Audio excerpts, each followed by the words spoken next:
ओझर नगर परिषद निवडणूक प्रभाग क्रमांक 8 मधून शिवसेनेचे दीपक दौलत जगताप मैदानात।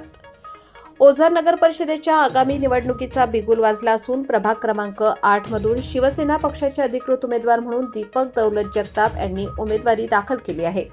त्यांच्या उमेदवारीमुळे प्रभागात राजकीय हालचालींना वेग आला आहे। सामाजिक कार्याची दीर्घ परंपरा आणि सर्वसामान्य नागरिकांशी असलेला थेट संवाद हे जगताप यांचे प्रमुख वैशिष्ट्य मानले जाते। नागरिकांच्या सुखदुःखात सातत्याने सहभागी होत असलेल्या दीपक जगताप यांना प्रभागात मोठ्या प्रमाणावर जनसमर्थन मिळत असल्याचे चित्र दिसून येत आहे। प्रभाग क्रमांक 8 मधील कचरा डेपोचा ज्वलंत प्रश्न, पिण्याच्या पाण्याची टंचाई, रस्त्यांची दुरावस्था तसेच सार्वजनिक प्रकाश व्यवस्थेच्या समस्यांवर प्राधान्याने तोडगा काढण्याचा निर्धार त्यांनी व्यक्त केला आहे। मूलभूत सुविधांचा दर्जा उंचावणे हेच आपले मुख्य ध्येय असल्याचे त्यांनी सांगितले। महिलांच्या सक्षमीकरणासाठी बचत गटांच्या माध्यमातून रोजगाराच्या संधी निर्माण करणे तसेच तरुणांसाठी गार्डन व अभ्यासिकांची सुविधा उपलब्ध करून देण्याचा त्यांचा मानस आहे। यामुळे महिलांना आर्थिक स्वावलंबन आणि युवकांना अभ्यासासाठी अनुकूल वातावरण मिळेल असा विश्वास त्यांनी व्यक्त केला।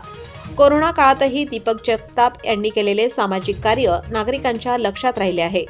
आपत्कालीन परिस्थिती, अपघात किंवा आजारपणाच्या प्रसंगी रुग्णांना हॉस्पिटलपर्यंत मदत करण्यासाठी ते तत्पर राहिल्याने नागरिकांमध्ये त्यांच्याविषयी विश्वास निर्माण झाला आहे। समाजहिताचा दृष्टिकोन, विकासाभिमुख विचार आणि प्रत्यक्ष कृतीच्या जोरावर प्रभाग क्रमांक 8 मध्ये दीपक दौलत जगताप यांची उमेदवारी सध्या चर्चेचा केंद्रबिंदू ठरत असून मतदारांमध्ये उत्साहाचे वातावरण निर्माण झाले आहे।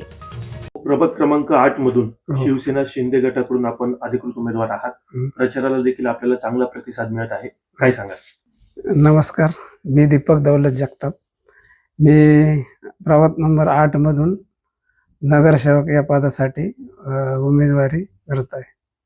सध्या प्रभाग क्रमांक 8 मध्ये कुठल्या अडचणी आहेत आणि निवडून आल्यानंतर त्या तुम्ही कशा पूर्ण करणार आहात? प्रभाग क्रमांक 8 मध्ये कचरा डेपोची समस्या आहे, लाईटची, रस्त्याची, पाण्याची समस्या आहे। या समस्या मी निवडून आल्यानंतर नक्की पूर्ण करेन। महिलांना बचत गटातील काही योजना उपलब्ध करून देईल आणि त्यांना रोजगार मिळवून देईल। तरुण मुलांसाठी गार्डन किंवा अभ्यासिका उपलब्ध करून द्यायचे करेन, मी प्रयत्न करेन। भाऊ, कोरोना काळातील देखील आपलं कार्य उल्लेखनीय आहे, त्याबद्दल काय सांगाल? कोरोना काळातील भरपूर जणांना मी हॉस्पिटलमध्ये घेऊन गेलेलो आहे, त्यांना ॲडमिट केलेलं आहे तिथं। त्याच्यानंतर आमचे जे आमचे रिलेटिव्ह आहे त्यांची मंडळी डिलिव्हरी झाली, तर डॉक्टरने नाशिकला, तर ते डॉक्टरने सांगितलं का बाळाला घरी पाठवावं ठेवायसाठी। तर माझ्या मंडळीला फोन आला, मग त्यांनी मला सांगितलं का असं म्हणजे आहे बा, त्या बाळाला आपण घरी घेऊन येऊ।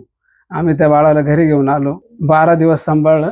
12 दिवस सांभाळल्यानंतर त्यांच्या आईच्या स्वाधीन करून दिलं। माझा पहिल्यापासून एक छंद आहे लोकांची सेवा करायची, त्यांना जे गरज असेल ते करायचं। अपघात झाला किंवा काही झालं, मी तिथं उभं राहून त्यांना भरपूर मदत करतो, कोणाला हॉस्पिटलची, कोणाला कशाची। आत्ताच माझ्या एक मित्राची आई बाथरूममध्ये पडली होती, तिचं जे कमरेचं ऑपरेशन करायचं होतं तर डॉक्टर लेट करत होतं, तर डॉक्टरांना भेटून मी माझ्या नातेवाईकाद्वारे ते काम पूर्ण करून दिलं। तसंच येत्या 20 तारखेला धनुष्यबाण या 2 नंबरच्या बटनवर बटन दाबून मला प्रचंड बहुमताने विजय करा, अशी नम्र विनंती।